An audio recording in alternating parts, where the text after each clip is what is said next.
Здравейте хора, днеска с Божито ще снимаме един клип за училището. Имаме и гости. Миро, кажи здрасти. Здрасти. Така, днеска ще им задам въпроси към училището. Сега, да ви питам, кой ви е най-трудният предмет? Миро, История. защо? Защото трябва да запомня много владетели, много години и други. А Божи, на теб кой си е?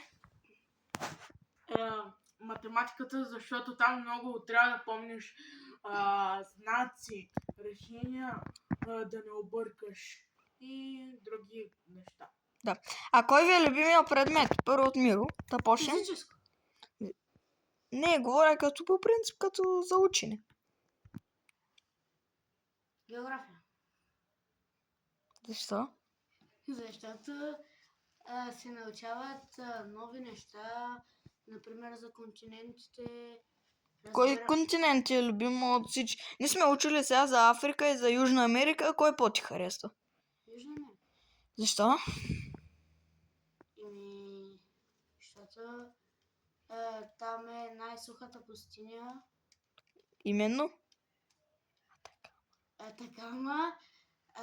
Там е най-големия връх, име Анджи. 6900. Ами не е връхът, верига, планинска верига. Верига също. Да. Добре. Боже, кой ти е любимия предмет? Разбира се, географията. Защо? Защото Спряхме за една пауза. Давай, Боже, продължи, защото там се научавам нови държави. А кой пак да те питам? Африка или Южна Америка? Южна Америка, защото има повече екзотика. Искам някой ден да отида в Южна Америка. Интересно. Ами, музика. Какво ще кажете за предмета музика? Миро, какво ще кажеш? Кои ти харесва в музиката? Честно казвам нищо. Добре, Боже. Научаваш какъв е той. Научаваш музикалните области на България, научаваш нотите, но най-много ми харесвам областите, защото научаваш танците, какъв е инструмента на областта и така. А ние сме... Поради неуточнени планове, Миро трябва да се тръгва и ще продължим с Божито. Чао, Миро! Чао! Довиждане! И кажи да се абонират. Абонирайте се за канала Боби и Божи.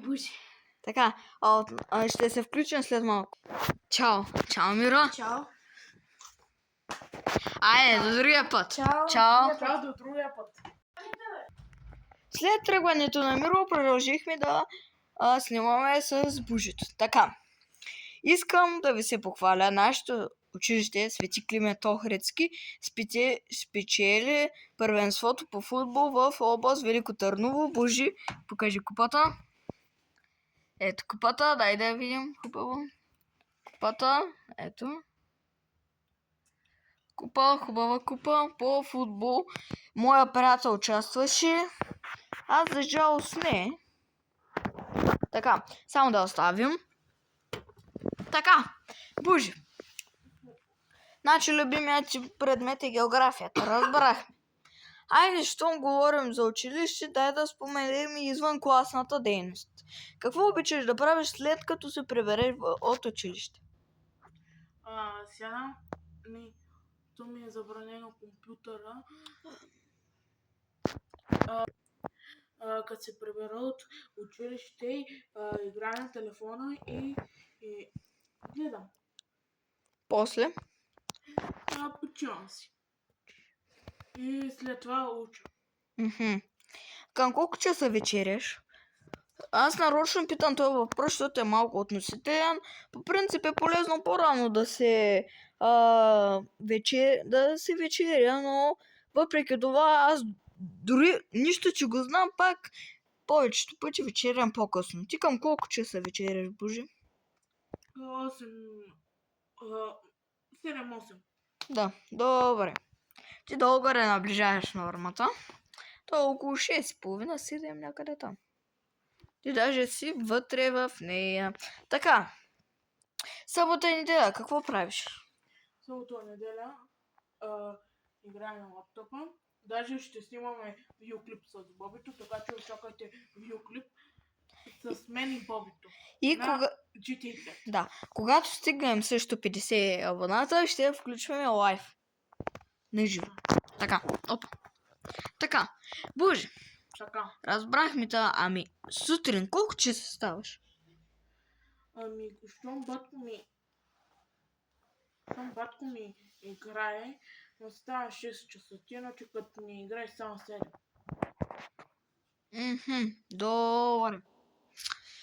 Аз искам да те питам. Какъв е въпросът?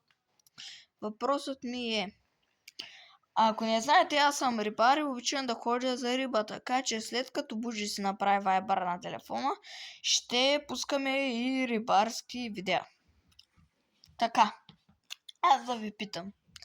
И в феновите, в коментарите също ще питам. Хора, вие ходили ли сте някога за риба? Ако сте ходили, напишете хаштаг съм. Ако не сте, хаштаг не съм. Бужи, ти ходил ли си? Само с тебе. Да, защото покрай неговата къща минава едно дере, което има риба. Преди година-две не вярваха, че има риба. Аз хващах таранки, даже първата ми риба е таранка, нали, който не знае, каракуда. Така, наскоро хванах едно шаранче и едно американско сомче, което беше доста голям кеф. Така. Само да питам един въпрос, Боби, към тебе. Да. Ти пусна ли обратно американския сом и шаранчето? Аз пуснах американския сом и шаранчето обратно, защото сомчето, знам, не е хубав вид, особено американския, който е дехайвера, но просто никой друг, освен мен, не е хващал. За шаранчето също го пуснах. От един човек, аз видях човека, който е зарибил шарани там, наживо го видях, говорих с него и той каза, че ще се радва да има шаранчета и разбира се, върнах шаранчето. Дори и рибите, които в голямо количество ги има, пак си ги пускам обратно.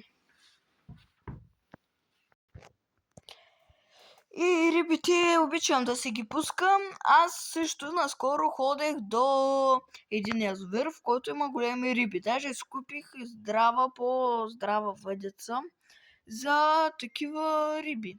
Нали? Пак то какво стана, че хванах на малката най-голямата ми риба, именно 12800 шаран. След около седмица или 2-3 дена може да кача на публикация с шарана ми, който съм хванал. Мисля до тук да е клипа. Повече интервюта с Бужито и с наши приятели ще намерите на нашия канал. Чакайте, пишете в коментарите кой да е следващия. Да. Изберете едно име. Плами, Ицо и Вайло. Изберете едно име от тия трите и го напишете. Чао от нас!